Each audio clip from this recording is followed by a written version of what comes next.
Good afternoon. Since President Trump launched the US-China trade war in 2018, the specter of a great power economic decoupling has loomed over global trade.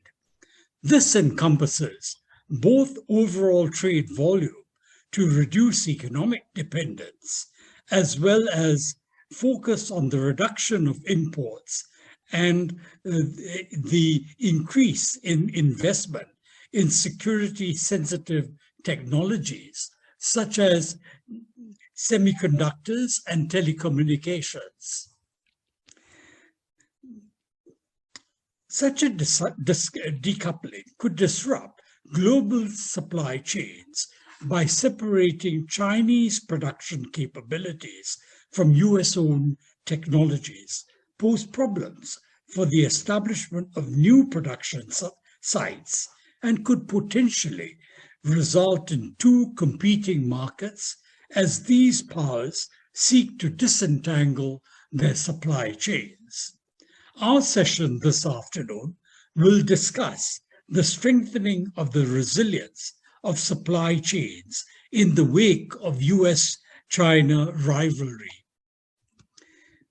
Our speakers are Professor Natasha Hamilton-Hart, the professor in the Department of Management and International Business, the University of Auckland, New Zealand; Professor Yasuyuki Todo, professor of the Graduate School of Economics at Waseda University and faculty fellow in the Research Institute of Economy, Trade and Industry of Japan; and Dr. Dipender Singh Ranwa, adjunct senior fellow at the S. Rajaratnam School of International Studies at Nanyang Technological University, Singapore. Without further ado, could I give the floor to Professor Hamilton-Hart? Thank you very much indeed. If you give me just a moment, I will share my screen. Hopefully that's visible to you. Thank you very much, Professor Jessica, for that kind introduction.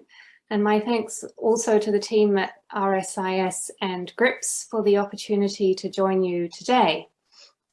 I've enjoyed listening to the earlier presentations, and I feel it's wonderful to be sort of virtually connecting to Singapore from what is now known as the Hermit Kingdom of New Zealand. In this presentation, I want to put forward three observations.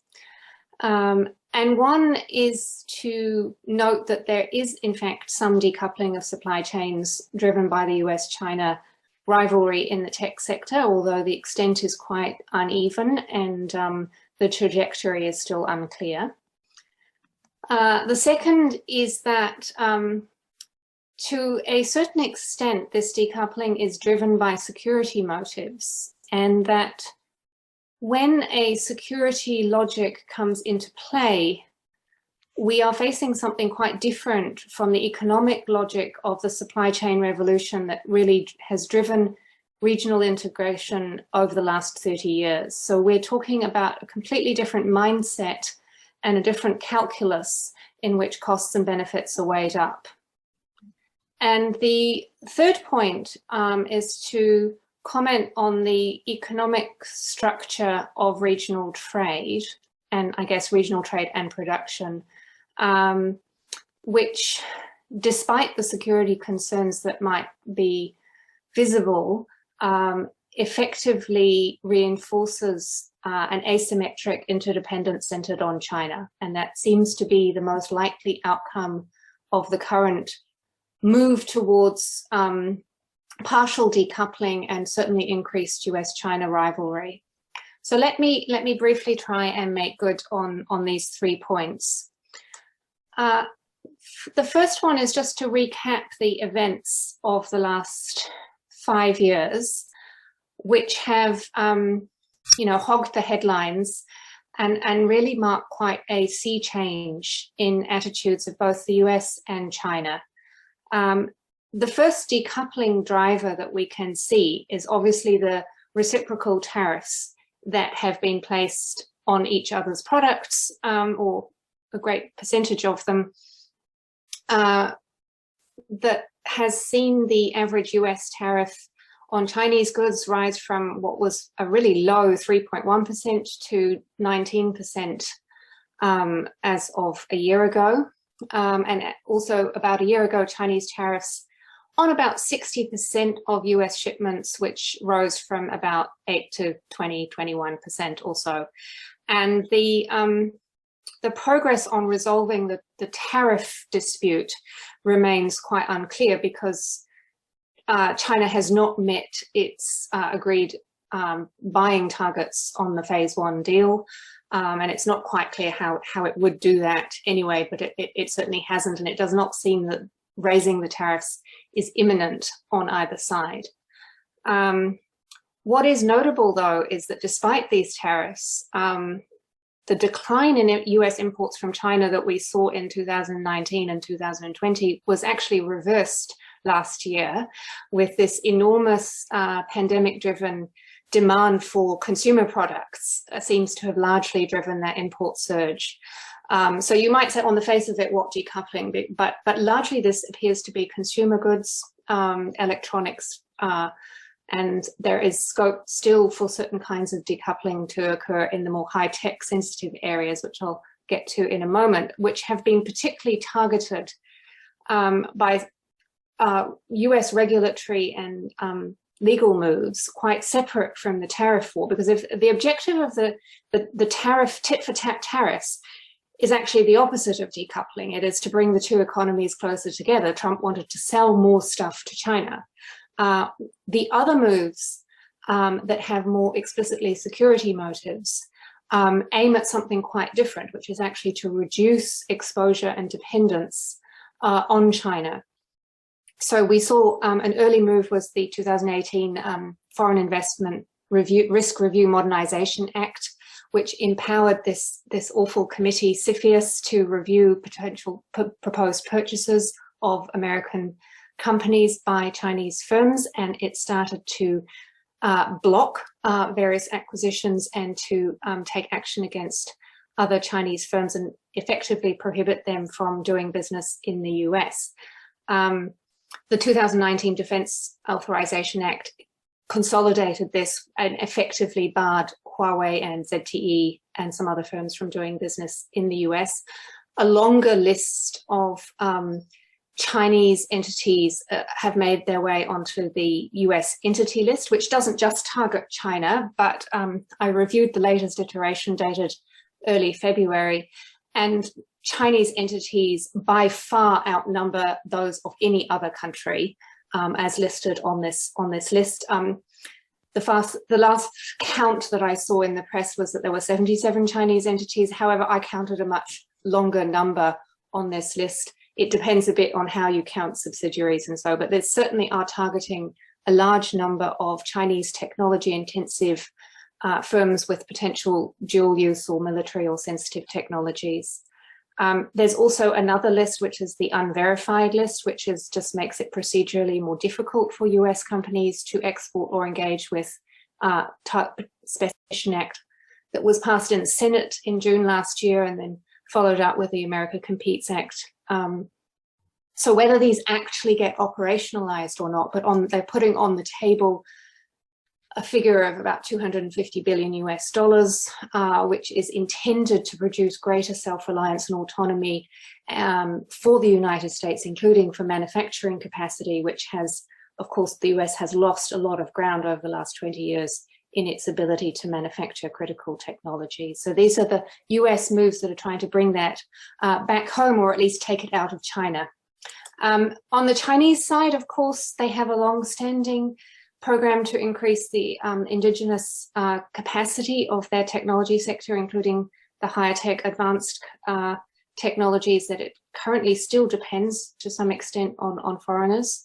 They've passed various parts of legislation, the cybersecurity law, 2019 policy to remove all foreign hardware and software from government computers. They have retaliated, or they have threatened to retaliate against foreign companies that comply with US directives, that they make them liable for action in Chinese courts. And of course, they have vigorously condemned each new US announcement that it is putting another company on the entity list, and they have denounced this. I think probably the most recent move they made was to they've had a security review of their own technological base, and published at the end of last year an export controls white paper, which on its content, at least the version I could read, is actually quite unexceptional.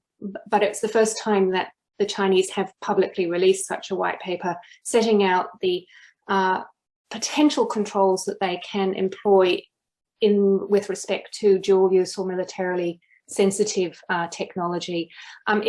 They talk about wanting to meet international standards and to do this cooperatively and responsibly. The security logic that I think we see on both sides is quite notable. It's no news to anyone here that, of course, there's been a huge escalation in threat perceptions on both sides. When in 2017, the US started talking about China quite openly as an adversary, and the Chinese economic model as a threat to not just US prosperity, but to US security as well. That marks a huge change in perceptions of China that had prevailed from the Clinton era onwards, which basically saw more to gain from internationalizing China that would provide greater opportunities for economic prosperity for the US as well.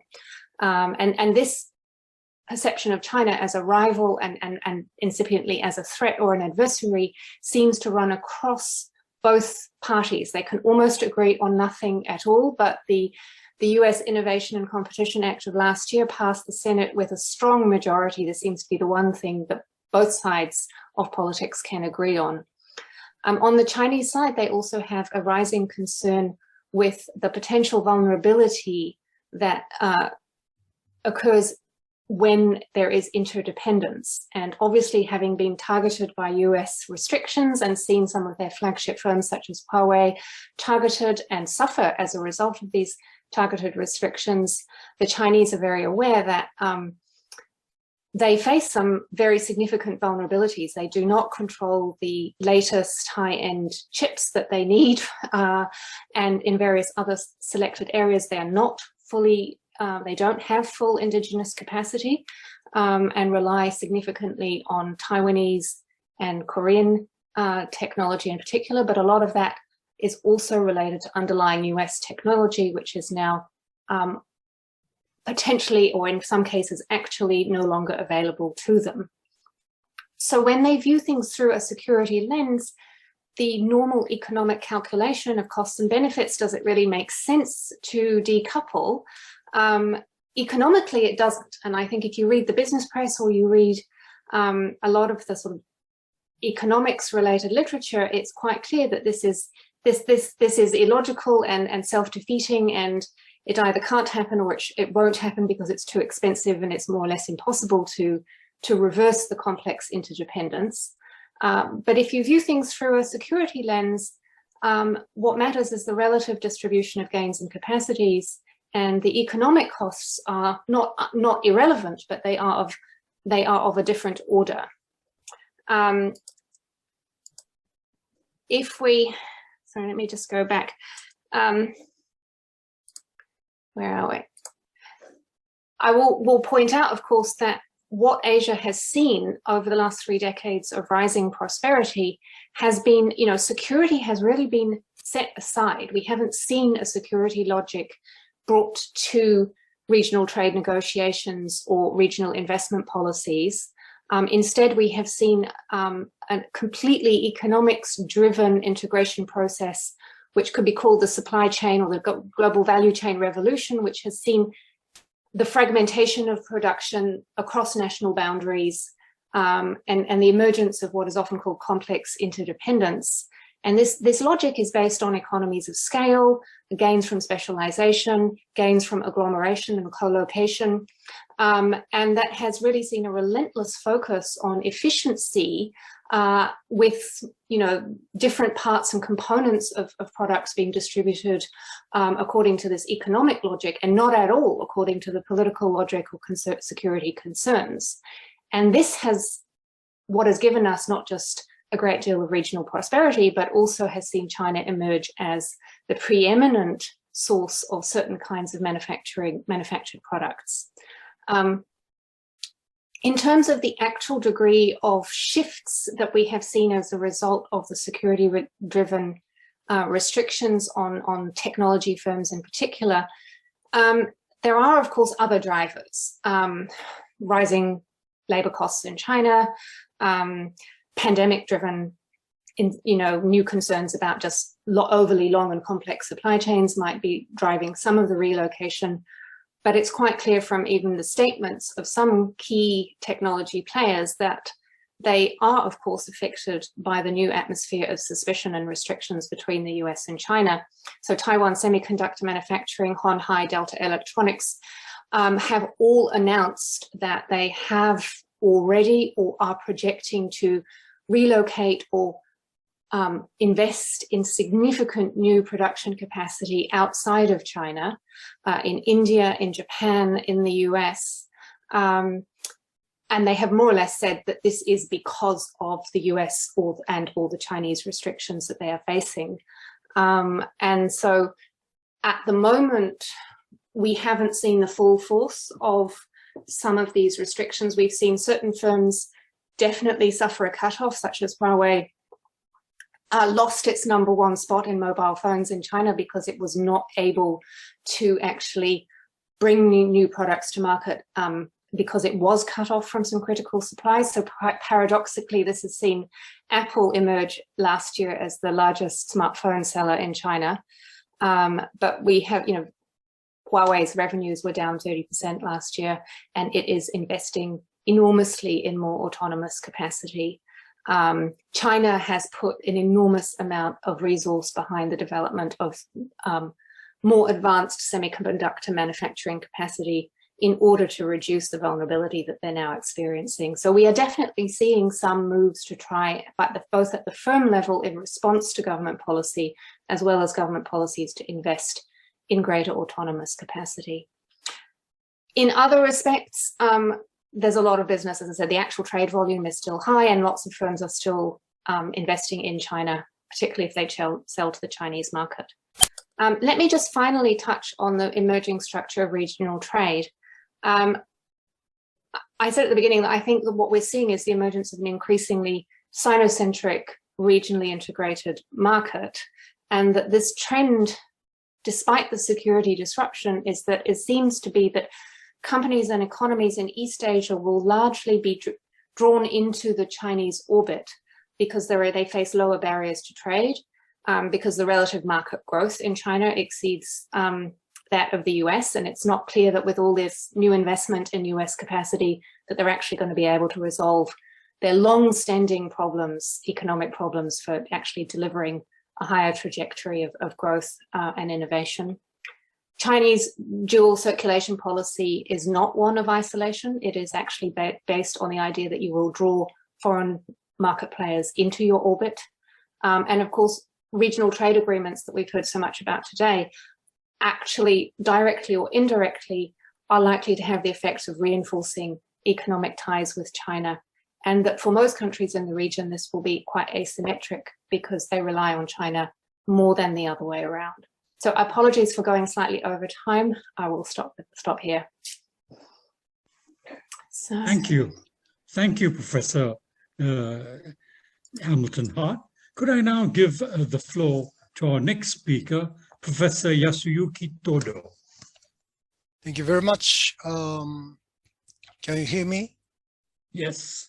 Okay, then let me share my slide.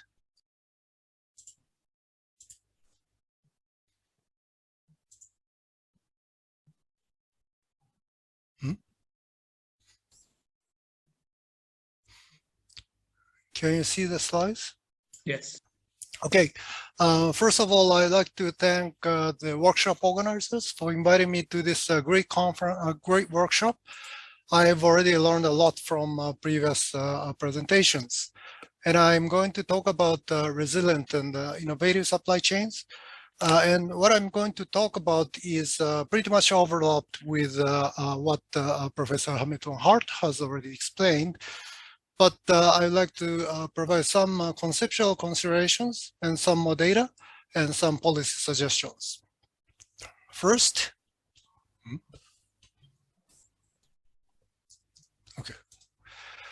everybody has already confirmed that risks of supply chains have already been recognized because of COVID-19 and the US-China decoupling. This map is showing that in April and May 2020, many automobile factories in Japan, like Honda, Nissan, and Toyota, stopped operation because of shortage of supplies from China. And it has actually been evidenced that such negative economic shocks propagate through supply chains, particularly from the experience of the Great East Japan earthquake. These maps are taken from one of my studies, showing that on the day of the earthquake, many factories in the affected area reduced the production drastically. But then 20 days later, many factories outside the affected area also reduced production very much due to the supply chain disruptions. And the indirect loss due to the propagation effect was 100 times as large as the direct production loss. So we shouldn't underestimate the propagation effect. But this propagation effect can be is actually found to be affected by input substitutability of suppliers. So our simulation shows that when input substitutability is complete, very easy, then the propagation effect is negligible. But if it is very difficult to substitute suppliers, then the propagation effect can be large and long-lasting. And also, this study shows that this study is using firm-level data for global supply chains. And then I estimated the effects of supply chain links with a firm damaged by Hurricane Sandy in the US on sales growth. Then I found that the US firms linked with a firm in the damaged area reduced sales after the hurricane very much. But firms outside the US linked with a firm in the damaged area did not reduce sales after the hurricane. Moreover, firms US firms linked with a firm in the damaged area, but also linked with foreign partners, did not reduce sales as much as other US firms. So these findings suggest that globalized firms could mitigate the propagation of negative shocks through supply chains. This is possibly because these globalized firms for these globalized firms, substitution of suppliers and customers is relatively easy because they can utilize their large number of supply chain partners as substitute, and also they can utilize their large information network across countries. So these findings suggest that geographically diversified supply chain networks are the key to the resilience of supply chains. And in addition, I found that geographically diversified supply chains are more innovative. So this study is using firm level data for Japan, and then found that sales and sales per worker of firms linked with distant suppliers are growing faster than firms linked with only neighboring suppliers. So geographic diversity is also found to be productivity promoting. And in addition to supply chains, recently, research collaboration networks of firms are also proliferating across countries, as this figure shows. And then I found that international research collaboration is actually quite effective to promote innovation. Here, I estimated the effect of international collaboration and domestic collaboration on the number of patent citations, which is a measure of the quality of innovation. And then I found the effect of international collaboration is quite large and much larger than the effect of domestic collaboration for all countries, particularly for China, actually. So these findings suggest that geographically diversified supply chains and innovation networks are resilient and innovative. Okay, so then now let's look at the policies and trends in global supply chains recently. So this part is already explained by Natasha, so I skip this. But I would like to focus. I would like to emphasize that recently the governments of Japan, the U.S., European countries are targeting resilience of supply chains, particularly those in the semiconductor industry, by reshoring of plants to the domestic economy using huge subsidies and by supporting R&D in high-tech sectors. However, despite of these policies, the trade between the US and China is actually increasing, as we have already seen throughout this workshop. So particularly after the COVID-19, both exports from China to the US, exports from the US to China are increasing. And if you look at more disaggregated product categories, you can see that, for example, exports of electrical machinery and equipment and parts from the US to China are actually increasing very much. And exports of precision instruments and parts are kind of stable. However, exports of aircraft and spacecraft and parts are declining over time during the after the initiation of the US-China decoupling policies. So you can see that only limited products, exports of only limited products, particularly very sensitive products to security, are declining. This figure is looking at more disaggregated products related to semiconductor. And you can see that these are not declining. This is actually increasing.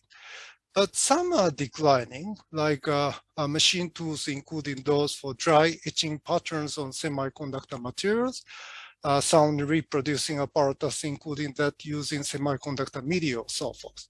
So very much limited products are affected by the decoupling policies. Now let's look at the exports from Japan to China. Again, we can see that the exports of electrical machinery is very much increasing during the pandemic.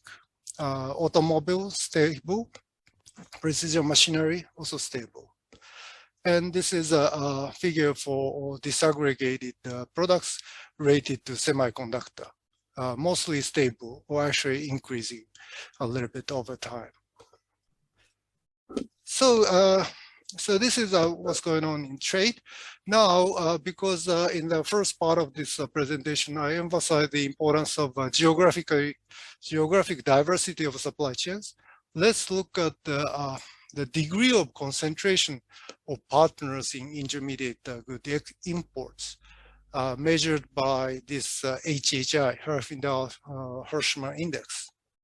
So if this is high, this means that partners are concentrated or not diversified. So then you can see that the HHI of South Korea, Indonesia, Australia are increasing very much for the last 10 years. And this is mostly because of the increase in their reliance on China. So this figure shows the share of China in intermediate good imports. But at the same time, China itself actually reduced its HHI drastically for the last 20 years. That means that China successfully diversified its partners geographically, while other countries are increasing reliance on China. And let's look at Singapore. Singapore reduced its HHI from 2000 to 2010, and since then it's kind of stable or a little bit increasing at the moderate level. It's actually decreasing here because Singapore declined its reliance on Japan.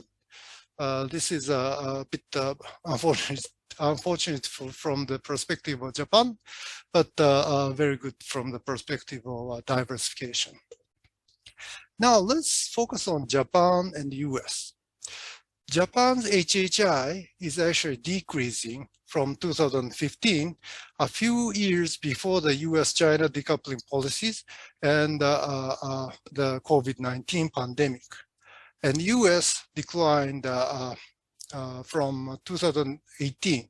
So this is obviously because of US decoupling policies, but this reduction for Japan may be explained by private companies' decisions to diversify their supply chains, as emphasized by some previous presentations. And this coincides with the reduction in the share of China. So these facts can be summarized, can provide some implications like this. First, supply chain diversity is too low for some Asia-Pacific countries, such as South Korea, Australia, Indonesia, and Japan. Second, recent policies of Japan and the US are successful in increasing supply chain diversity while not decreasing overall trade with China. However, there's still a room for Japan to increase supply chain diversity further because still Japan's HHI is kind of in the middle, much larger than these countries, China, US, and Singapore. Okay, so based on these conceptual considerations and facts, I'd like to provide some policy suggestions. First, policies should not focus too much on reshoring to the domestic economy, but should focus more on diversification of supply chains across countries.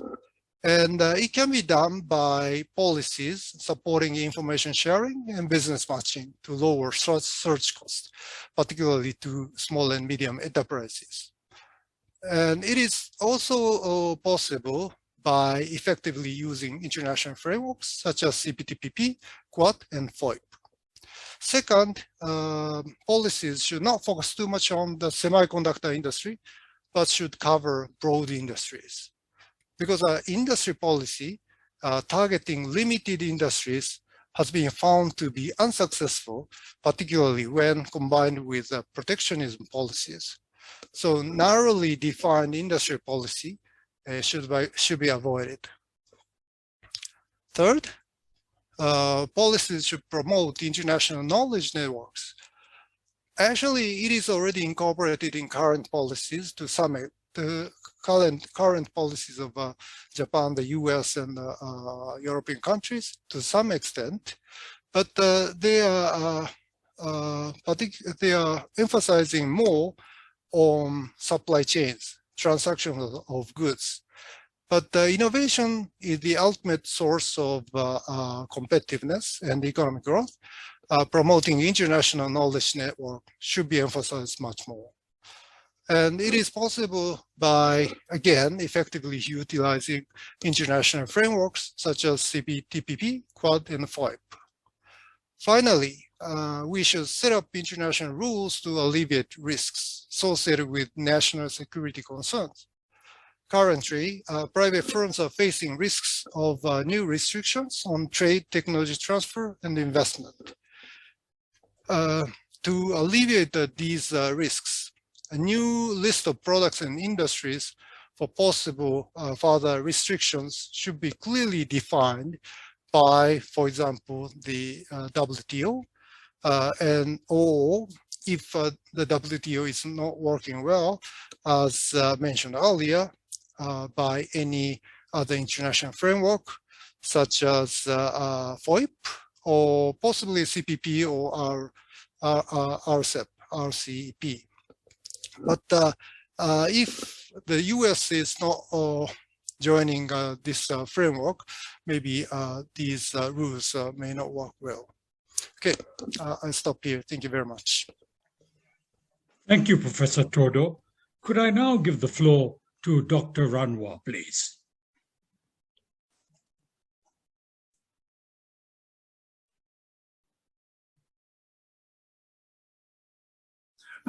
Thank you very much, Ambassador Deska. And my thanks to the organizers for inviting me to this workshop. It's been an outstanding one thus far. I've certainly learned a great deal, including from the two presentations in this session. And it's indeed a difficult act to follow, two distinguished researchers. There's little on the effects of the trade war and the pandemic on value chains. The pandemic in particular, that Professor Hamilton Hart and Professor Todo have left unsaid. I'll take the liberty of looking at ASEAN's perspective at the opportunities that lie in a growing area, namely the servicification of manufacturing, and contend that to maintain and enhance its attractiveness and meet the challenges that lie ahead, ASEAN needs to scale up and carry out coordinated reforms. There are 3 points that summarize what I wish to say. Firstly, that instability in global value chains is likely to continue. A point has been reiterated earlier. And this instability is not just on account of the US-China trade dispute that shows no sign of abating in the near future, or the lingering effects of the pandemic. ASEAN's faced with other serious challenges in the near future. Secondly, the servicification of manufacturing, or in more colloquial terms, how services constitute an increasing share of value added in value chains, is growing at an accelerating pace and will continue to do so in new and unanticipated directions. I'm happy to give examples of this during the discussion. ASEAN's record, however, on liberalizing services leaves much to be desired, which brings me to the third point. What can ASEAN do to boost its attractiveness and relevance as a region? Finally, third point, ASEAN stands at the threshold of major changes. Beyond the pandemic and the trade dispute, it confronts the risks of climate change and the proliferation of technologies of the fourth industrial revolution. And unless the grouping takes concrete measures to adapt and capitalize on these changes, ASEAN risks eroding its attractiveness as an investment destination. And there are a number of initiatives it can take here. So just a few words on the backdrop. The pandemic, as we learned, has, and know very well, has struck sharp blows to value chains, triggered by labor shortages at ports, localized shutdowns in manufacturing centers, logistical constraints that persist to the day, imbalances that cropped up in ways that could not have been anticipated in any risk management calculus as economies seek to open. Aside from being left behind in the quest for technologies of the fourth industrial revolution, companies are gradually facing up to the increasing likelihood of weather-induced disruptions. The rise in the incidence of floods, fires, storms, and other climate-induced disasters, which have had a direct bearing on critical inputs in supply chains, in Thailand and Texas in the Midwest, in the United States, in Germany recently, the Netherlands, the United Kingdom more recently in Malaysia, amongst a number of other examples, is forcing companies to rethink their investment strategies. All of these issues underline the need for a reconsideration of the approach to risk management and the imperative of developing value chains that are less stretched and fragile, or conversely resilient. So one of the questions that was posed by the organizers is how have or will regional economies be affected by possible US decoupling? There's little I can add to what's already been said, but what we tend to overlook is, from ASEAN's perspective, is that ASEAN is not there for the picking. or more pertinently, Southeast Asia has grown into an increasingly prominent economic region with agency in terms of production, innovation, and increasingly competitiveness and purchasing power. And for a start, RCEP offers ASEAN an opportunity to deepen its links further with Japan and Korea, as well as Oceania. And ASEAN states individually and collectively will continue to seek new arrangements and deepen existing ones. The world, of course, is not static. Technological change today is diffusing rapidly across economies as multinational corporations fine-tune strategies. So we are beginning to observe some distinct trends. Firstly, in response to the trade dispute, those producing for the Chinese market will continue, of course, producing in China, but production for markets outside China is increasingly shifting to locations elsewhere. And ASEAN has seized opportunities here and will continue to do so as well.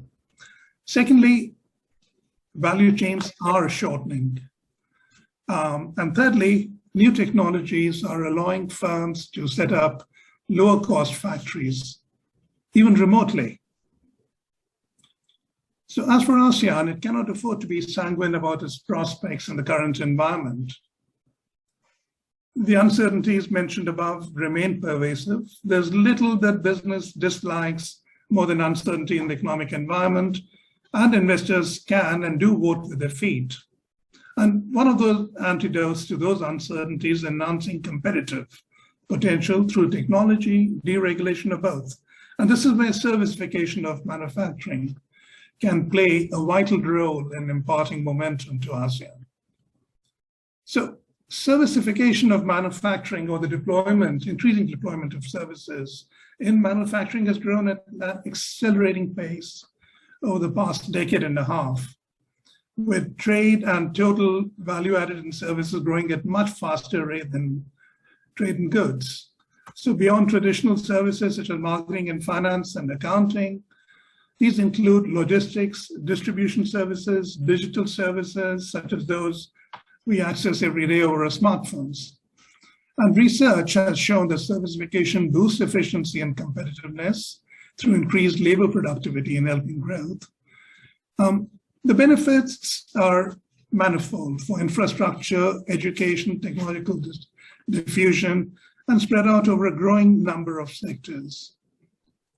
Even though it's more costly to trade in services than goods, the differential has been narrowing over time. And with reform, it can significantly shape the choices of relocating operations.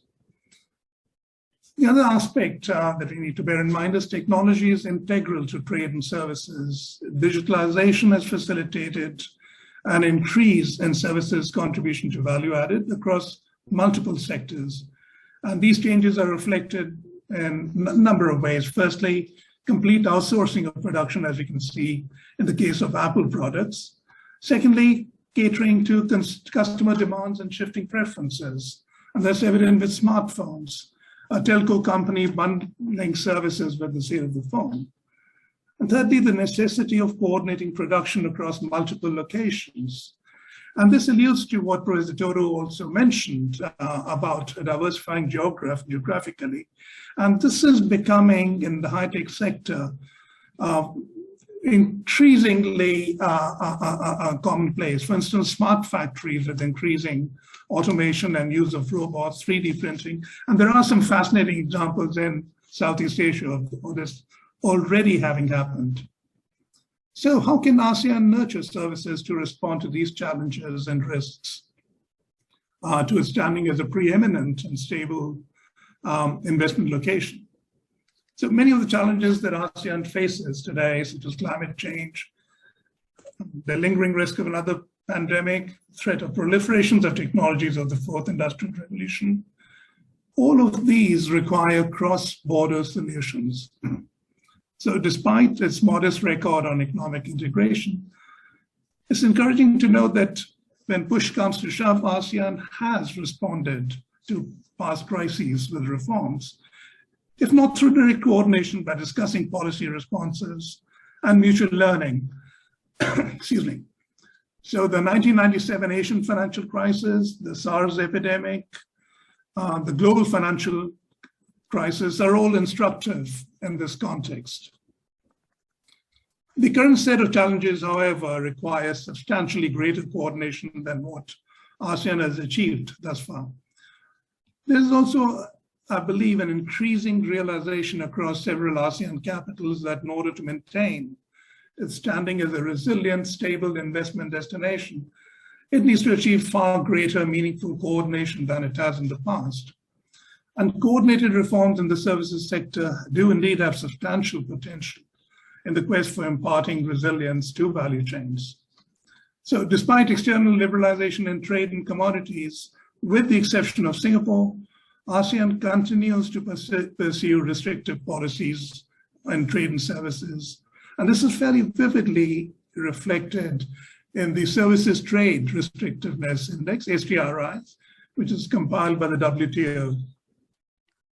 These restrictions in the form of higher taxes or outright prohibition or limits on the entry of foreign service providers detract from overall efficiency and impair competitiveness. The ASEAN Agreement on Trade and Services, or TISA for short, does provide a launch pad. However, to impart resilience to the region, ASEAN member states, especially the ASEAN 6 comprising the Region 5, Indonesia, Malaysia, the Philippines, Singapore, and Thailand, as well as Vietnam, countries that are to varying degrees embedded in global manufacturing chains, need to boost coordination beyond what the grouping has done thus far and execute tangible reforms. Some of these are low-hanging fruits, others call for a considerably greater degree of coordination. The universal desire among businesses located in Southeast Asia for greater regional integration, including lower barriers to intra-ASEAN trade in goods as well as services, speaks a great deal to this context. So what can ASEAN do? Coordination and service sector liberalization can substantially reduce costs for investors and boost intra-ASEAN. So there's a pressing need to go beyond non-tariff barriers and barriers to entry. RCEP will help to some extent in this context. Secondly, the level of digitalization and essential concomitant of servicification of manufacturing differs substantially across member countries. ASEAN does indeed have a plan for boosting digitalization and mitigating the digital divide. The agenda for this should encompass common data standards, protocols for sharing movements and cross-border movements, standardization of customs procedures, protocols at ports and airports that reduce trade costs and expedite processes. And these are fairly substantial costs if you look at the data.